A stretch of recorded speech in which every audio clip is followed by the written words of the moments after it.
How often do you sit down with an accident report to pull lessons learned from it? I'm Scott Perdue, and today on FlyWire we're going to do exactly that with a very important recent Bonanza accident. So stick with us and hopefully you can learn a little bit. I know I did. Today I want to review the B36TC accident at Corona. By now the preliminary report is out and we can tell some actual basic facts about what happened instead of speculating. This is what I call a hot wash of the accident. Non-attributional, no disparaging of the crew or passengers. As I said in my last video, my heart and my prayers go out to them and their families. Terrible thing.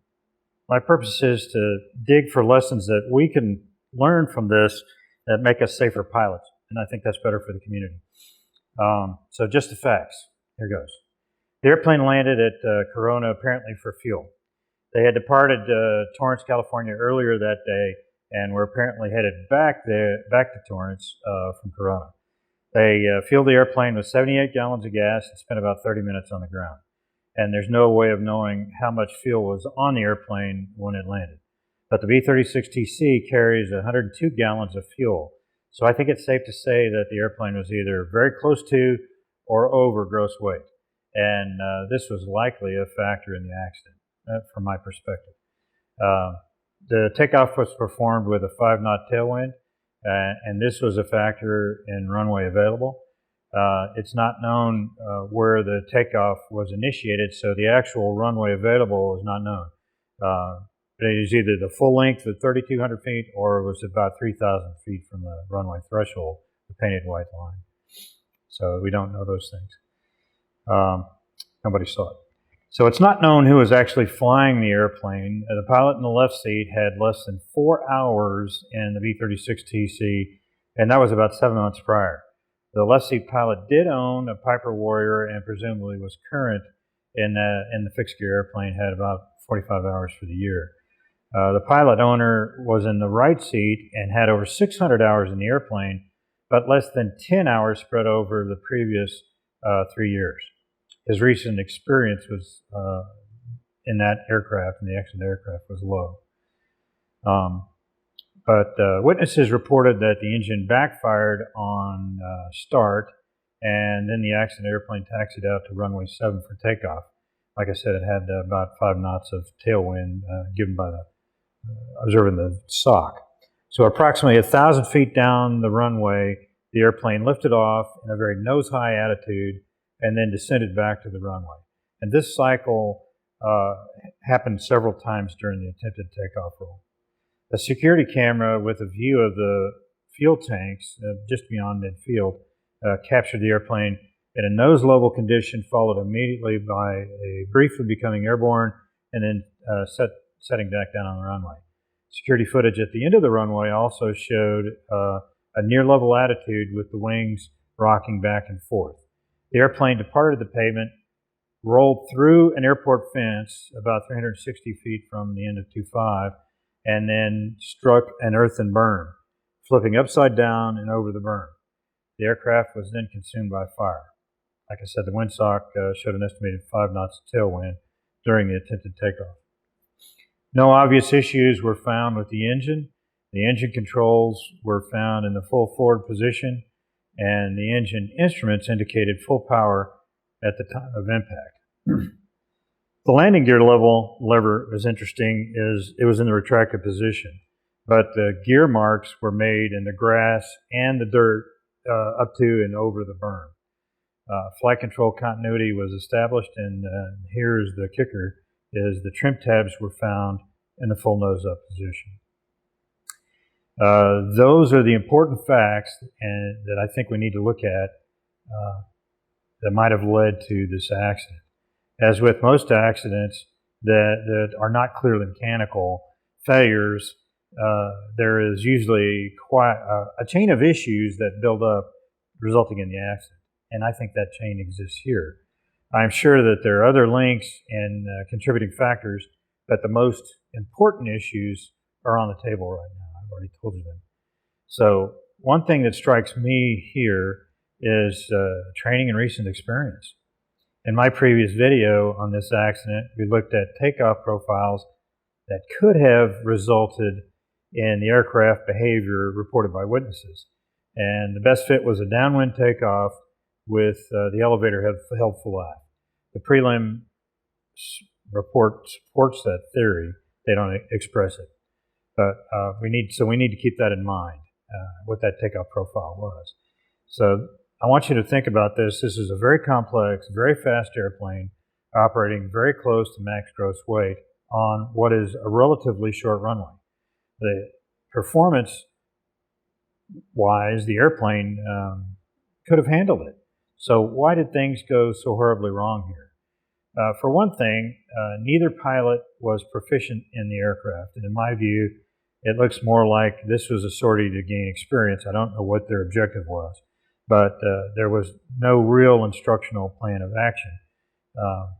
It is, I think, I'm inferring here, it is unclear who was flying the takeoff. And if you've been watching my videos, you'll know that I advocate proficiency flights to learn your airplane better and to practice the important things in a dedicated environment. That gets better than a $100 hamburger, having fun with your airplane. This doesn't seem like this issue, or this accident doesn't seem like a well-planned training sortie to me. A more methodical approach would have broken quite a few of the accident leaks in that chain. So, in my view, the most serious here is the trim setting. We'll go back to that. When the airplane landed, it was arguably at least 500 pounds lighter than when it took off. So it was not heavy for landing. Whether the takeoff was performed as a short field with the elevator held all the way back, or it was as a result of the full-up, nose-up trim affecting the elevator, we'll never know.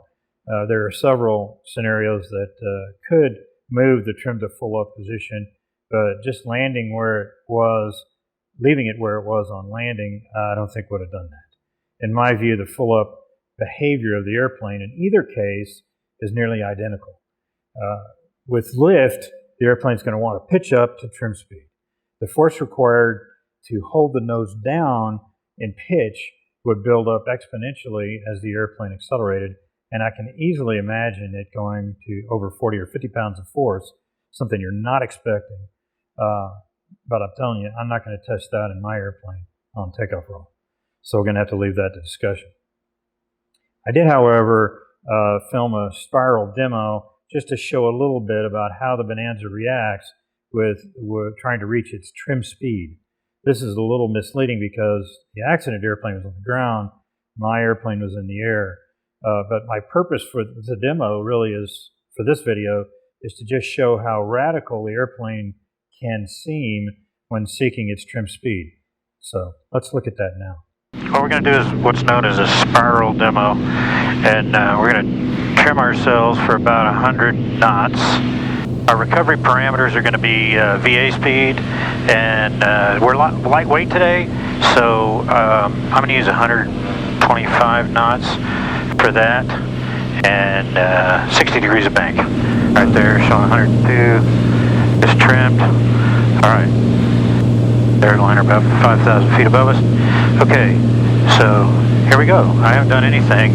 Sometimes to get this thing going, you got to kick a little rudder and get it going. But it's a little turbulent today, so here you go. This is the spiral demo.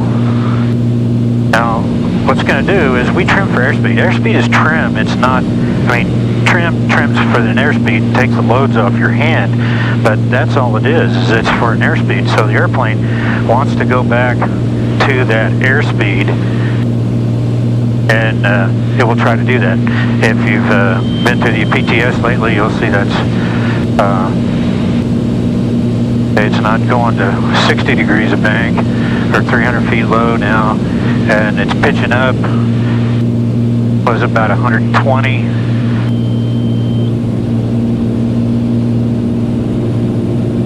Now we're back where we started altitude-wise, but we're nose low. So the airplane wants to find the trim speed. That's where it was in equilibrium. So it's going to try to go back to that. So let's nudge this a little bit here. All right. traffic below us. So what it's trying to do is it starts to get speed. It says, okay, I'm at speed, so I'm going to pitch back up again. And I think for my purposes today, I wasn't the prettiest spiral demo, but for my purposes today, it's showing you that how the airplane's trying to seek trim, and it can't really do it. I think what happened here was a helmet fire. When the airplane started pitching up, and they were unable to control the pitch, I suspect that the pilots were totally focused on trying to figure out what the problem was with the pitch, and they lost situational awareness of their position on the takeoff roll. The thought didn't even occur to them to abort the takeoff because they were totally absorbed. Their attention was totally absorbed by a different problem. So it's very unfortunate, but I think that's our lesson here. I want to talk more about situational awareness, and I'll do that later, but for now, my nickel on the grass to you is to set a decision point on the ground prior to even starting the engine, starting the airplane. Don't taxi unless you have a plan. If you reach the point, your criteria, your decision point, and your criteria are not met, abort, period. If something weird happens, well, it's not in normal, but what do? You abort, period. Sort it out on the ground, figure it out, and then try to take off again. If you have a clearly defined abort criteria, then I think you'll be less likely to, or more likely to execute it than to be caught up dealing with a problem and lose SA. Running a checklist is how you catch mistakes like this misset trim. Don't tell me that it hasn't happened before. It might have happened to you. Heck, having the autopilot run the trim nose up during a test on the ground happened to me. But my personal checklist is to check trim setting when I enter the runway. Every time I do it, every time. And I was lucky, and my procedure caught what could have been a big problem. So this kind of stuff can happen to you if you're not prepared for it. So don't be so committed to takeoff or flight that you miss an important step in the survival chain. Let's learn from them thoughtfully and respectfully, but using the facts to improve our flying and make everything safer. One thing I've learned about life is that I usually mess things up when I'm in a hurry. So remember, slow is smooth and smooth is fast. I hope you enjoyed watching the video. I'm a little sad to make it, but I think it's a really important issue, important topic that we need to talk about and you need to think about. So if you liked it, hit subscribe, hit the bell. I sure appreciate that. It helps me make more videos. And, well, we'll see you next time on FlyWire.